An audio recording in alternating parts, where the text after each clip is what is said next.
Hello बच्चों, कैसे हैं आप लोग। आई होप कि आप अच्छे होंगे। क्लास 8 ज्योग्राफी में इकाई 1 है संसाधन यानी रिसोर्सेस।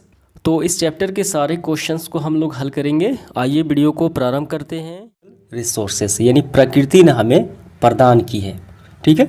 तो कौन सा है, तो देखिए भूमि क्या है। भूमि यानी ज़मीन हमें ये प्रकृति ने दिया है, तो ये प्राकृतिक संसाधन में आ गया, ठीक है। Option number C. इसके बाद दूसरा, इनमें से कौन प्राकृतिक संसाधन नहीं है। सूर्य प्राकृतिक संसाधन है, जल भी है, मिट्टी है, हवाई जहाज प्राकृतिक संसाधन ना होकर ये मानव निर्मित संसाधन है, ठीक है। तो ऑप्शन नंबर डी हो जाएगा आपका सही आंसर। इसके बाद तीसरा, केरल में पाए जाने वाला थोरियम किस प्रकार के संसाधन का उदाहरण है। तो ये खनिज है, ये किस प्रकार का संसाधन का उदाहरण है।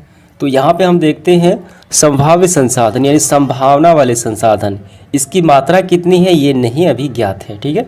इसका उपयोग भी अभी नहीं किया जा रहा है। जैसे केरल में मिलने वाला थोरियम, लगाए जाने वाला थोरियम संभाव्य संसाधन है, ठीक है, संभावना वाले संसाधन है। चौथा देखिए, संसाधन निर्माण के लिए क्या आवश्यकता है।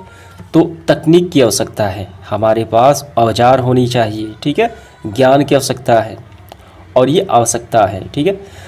तो इसका मतलब उपयुक्त सभी हो जाएगा तकनीक के संसाधन निर्माण की। जैसे एक लकड़ी है, लकड़ी से आप कुर्सी बनाए, टेबल बनाए, तो उसके लिए क्या चाहिए, औजार चाहिए, ज्ञान चाहिए, तकनीक चाहिए, ठीक है। ये मानव संसाधन द्वारा ही इसको बदला जाता है, उसके ज्ञान के द्वारा। तो इसका होगा उपयुक्त सभी। दूसरा सवाल, खाली स्थान को हमें उपयुक्त शब्द से भरना है। तो पहले में हमें क्या भरेंगे, प्राकृतिक या मानव संसाधन भरना है, प्राकृतिक और मानव संसाधन। दूसरे में, राजस्थान में पाए जाने वाला तांबा जो है वो वास्तविक संसाधन का उदाहरण है। क्यों है कि उसकी मात्रा हमें मालूम है और उसका उपयोग भी हम कर रहे हैं, इसीलिए। तीसरा है, देखिए क्या है, बौद्धिक, ठीक है। बौद्धिक यानी बुद्धि एवं शारीरिक क्षमता जो है मानव को संसाधन बनाने में आवश्यक है। तो मानव किसी भी पर वस्तु को संसाधन में बदल, जैसे लकड़ी क्या है, लकड़ी से वो क्या बना देता है, कुर्सी टेबल बना देता है। बुद्धि चाहिए और मानव का शारीरिक क्षमता चाहिए, हो गया। इसके बाद देखिए तीसरा है, निम्नलिखित प्रश्नों का हमें उत्तर देना है अधिकतम 50 शब्दों में। संसाधन की परिभाषा करनी है, रिसोर्सेस की परिभाषा।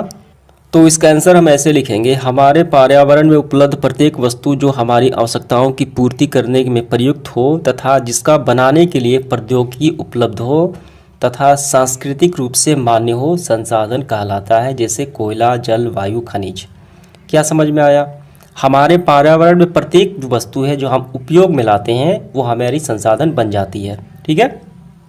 और कुछ वस्तुएं जिसे संसाधन बनाने के लिए हमारे पास प्रौद्योगिकी हो, ठीक है, साधन हो और सांस्कृतिक रूप से मान्य हो, यानी वो लीगल हो, ठीक है, कानूनी और सांस्कृतिक रूप से वो संसाधन कहलाती है। तो ये आपकी परिभाषा हो जाती है। अगर आप इससे संक्षेप में परिभाषा लिखना चाहते हैं तो ये भी आप संक्षेप में लिख सकते हैं। संसाधन मानवीय आवश्यकताओं को पूरा करने वाले सभी जीव जंतु, वस्तुएं एवं पदार्थ संसाधन रिसोर्सेस कहलाते हैं। दूसरा सवाल है, संसाधन के वर्गीकरण के प्रमुख आधार कौन कौन से हैं, यानी संसाधन को किस आधार पे हम बांटते हैं। यहाँ पे ध्यान देना है, यहाँ पे संसाधन है, संसाधन के प्रकार नहीं है, रिसोर्सेस है। तो यहाँ पे देखिए संसाधन हम 3 भागों में बांटते हैं। पहला प्राकृतिक, मानवीय और मानवीकृत संसाधन, ठीक है। तो प्राकृतिक संसाधन को भी 5 खंडों में बांटते हैं हम लोग। ये पूरा आपको लिखना है। तो आपका आंसर ऐसे होगा, संसाधन मुख्यतः 3 प्रकार के होते हैं, प्राकृतिक, मानव और मानव निर्मित संसाधन। ये पहले तीसरा। अब इसके बाद प्राकृतिक संसाधन भी 5 हो गए, उसका हमें लिखना है। अब प्राकृतिक संसाधन को विभिन्न आधारों में बांटा गया है, ठीक है। तो कौन से आधार हैं, ये 5 आपको लिख लेने हैं। तीसरा देखिए, प्राकृतिक संसाधन का संरक्षण यानी बचाव क्यों जरूरी है। तो इसका आंसर होगा, प्राकृतिक संसाधनों के बिना मानव जीवन की कल्पना नहीं की जा सकती। इन संसाधनों में अनवीकरणीय संसाधन भी शामिल, जैसे कोयला, खनिज, जो सीमित मात्रा में उपलब्ध है। अतः अविवेकपूर्ण तरीके से इनका दोहन अनेक समस्याओं को जन्म दे सकता है। तथा प्राकृतिक संसाधन में देखिए पेड़ पौधे आते हैं, इनके अति दोहन से यानी पेड़ पौधे को अति प्रयोग करने से लकड़ियों का पर्यावरण समस्याओं को उत्पन्न हो सकते हैं। अतः इनका संरक्षण आवश्यक है। ये समझ में आ गया। अगला सवाल देखिए चौथा, नवीकरणीय संसाधन किसे कहते हैं, रिन्यूएबल रिसोर्सेस। उदाहरण के साथ हमें लिखना है।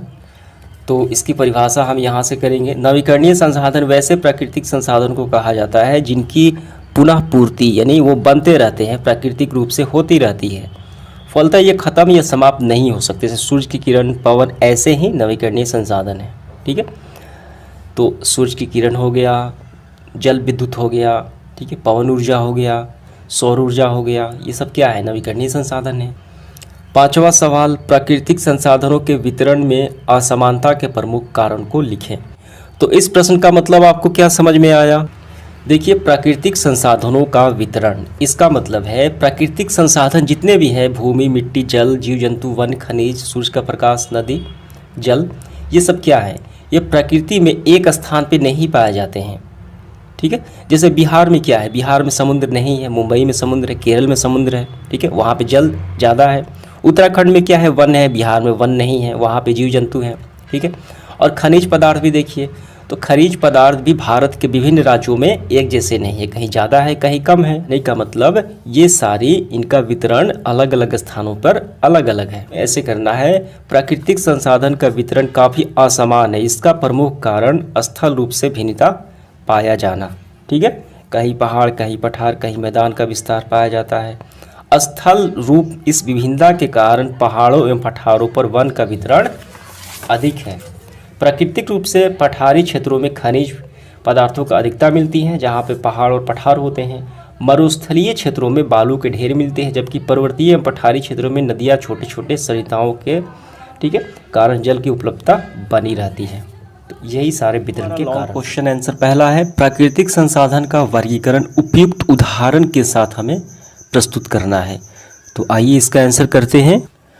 तो सबसे पहले आपको लिखना है, प्राकृतिक संसाधन का वर्गीकरण विभिन्न आधारों पर कई उपवर्गों में बांटा जा सकता है। ठीक है, ये आपको लिखना है। ठीक है, 5 है तो पांचों को लिखना है और बारी बारी से सबके बारे में उदाहरण में हमें देना है। तो पांचों को लिखने के बाद सबसे पहले आपको लिखना है 1 नंबर में कौन सा?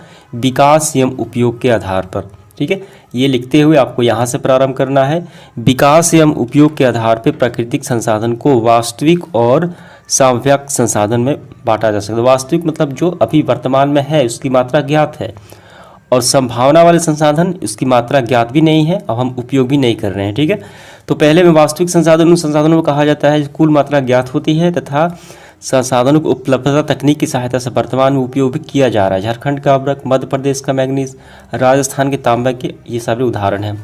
और संभावना वाले संसाधन में देखिए, उन संसाधनों को कहा जाता है जिसकी कुल मात्रा ज्ञात नहीं है और वर्तमान में हम इसका उपयोग भी नहीं कर रहे हैं। ठीक है, जैसे केरल में मिलने वाला थोरिया बिंदु। अब इसके बाद दूसरा आपको स्टार्ट करना है यहाँ से, उत्पत्ति के आधार पर। उत्पत्ति के आधार पर 2 होते हैं, जैव संसाधन और अजैव संसाधन। ठीक है, तो ये इसका यहाँ तक हो गया।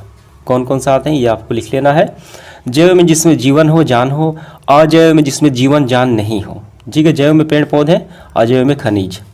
अब इसके बाद उपलब्धता के आधार पर, यानी पाए जाने वाले के आधार पर नवीकरणीय संसाधन, ठीक है, जो क्या होते हैं वो बनते रहते हैं, जैसे सौर ऊर्जा हो गया, पवन ऊर्जा हो गया। अनवीकरणीय संसाधन एक बार ख़त्म हो जाने पर नहीं बनते, लाखों वर्षों के बाद बनते हैं, कोयला, पेट्रोलियम। तो इन दोनों के बारे में हो गया हमारा ये 3 पॉइंट तक अभी हुआ। और चौथा हमें लिखना है वितरण के आधार पर। वितरण के आधार पर 2 होते हैं, सर्वत्र उपलब्ध यानी सभी जगह पाए जाने वाले। ठीक है, और इसके बाद दूसरा कौन सा है? स्थानीय संसाधन। तो यहाँ से ये सभी आपको लिखना है। ठीक है, ये चौथा पॉइंट हो गया। अब इसके बाद आखिरी पॉइंट हमारा है स्वामित्व यानी मालिक के आधार पर। तो पहला हो गया है निजी एवं राष्ट्रीय संसाधन। ठीक है, तो यहाँ तक इसका हो गया। तो ये समझ में आ गया आपको पहला का आंसर कैसे करना है।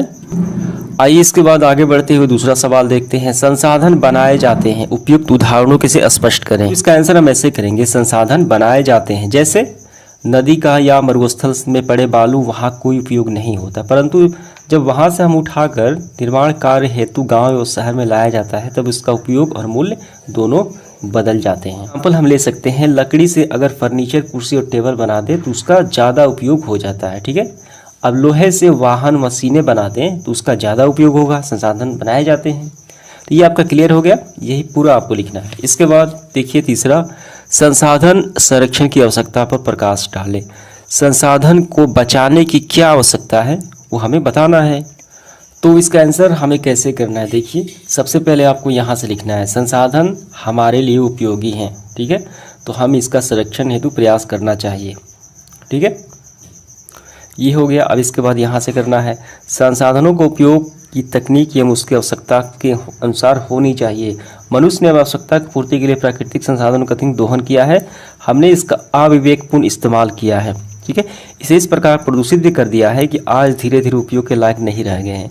यही नहीं, हमने कई प्राकृतिक संसाधन का इतना खनन का उपयोग किया है कि भंडारण धीरे धीरे समाप्त होने की ओर है।